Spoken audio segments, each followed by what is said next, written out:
Skinwalkers are basically more like wares than furries, yet my brain unfortunately goes to Buffalo Bill from Silence of the Lambs. Now it places the lotion in the basket.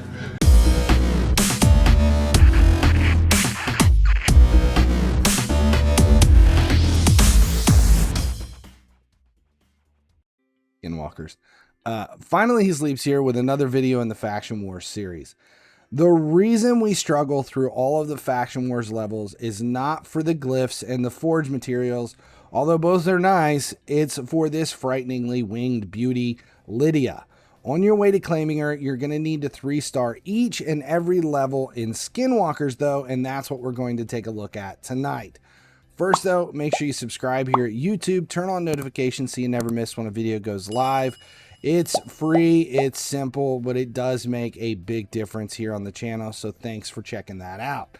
The Skinwalkers faction features some of the most interesting champs visually, but with a few exceptions, the overall utility of the faction is a bit low.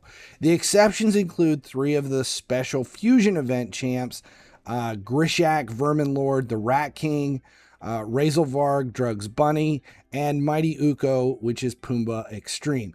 If you grab all of the fusion champs, then those 3 will fit right here in this faction. I recorded this just prior to the release of Drugs Bunny, which is why he's missing. To make it through any full 21 set of levels in Faction Wars with 3 stars in each, you're going to need a team that hits on all 3 of the major areas. You need at least 1 heavy damage dealer.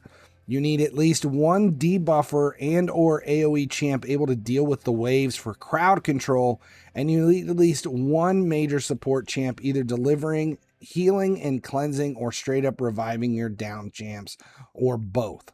You also need to make sure you bring enough resist and defense and possibly HP to keep everyone in the fight.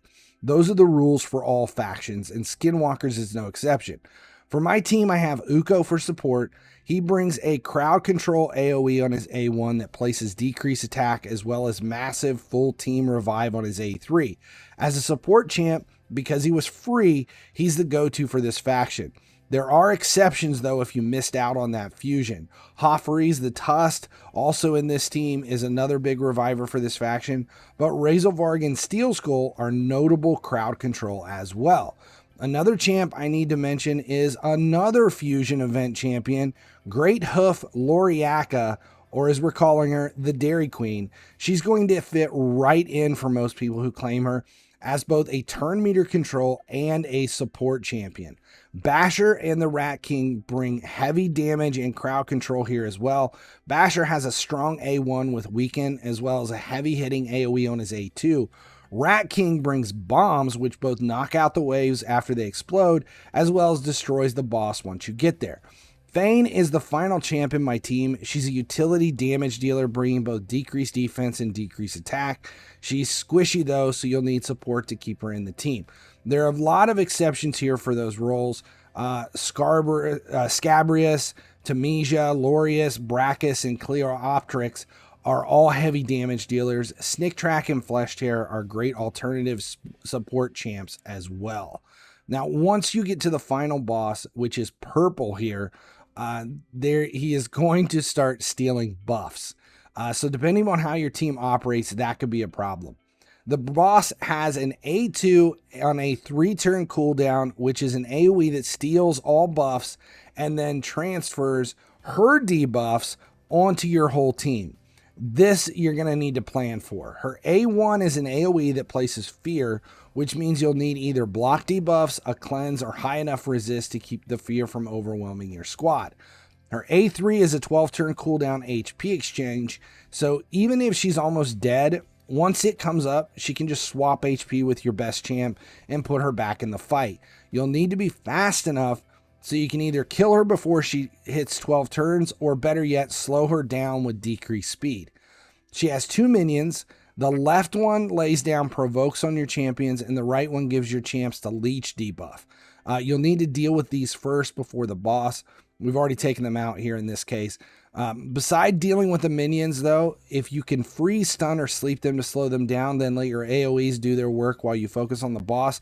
that's going to be more help. That way you're not wasting a bunch of turns trying to kill them off before tackling the boss. Most importantly, you'll want to bring high resist to minimize the boss and minions' chance of loading you up with debuffs. Speed will also be a major factor when dealing with the purple boss. You don't want her using her A3 right before you've killed her. That's where Razelvarg, the Drugs Bunny, is going to come in for most play because of his massive amount of speed.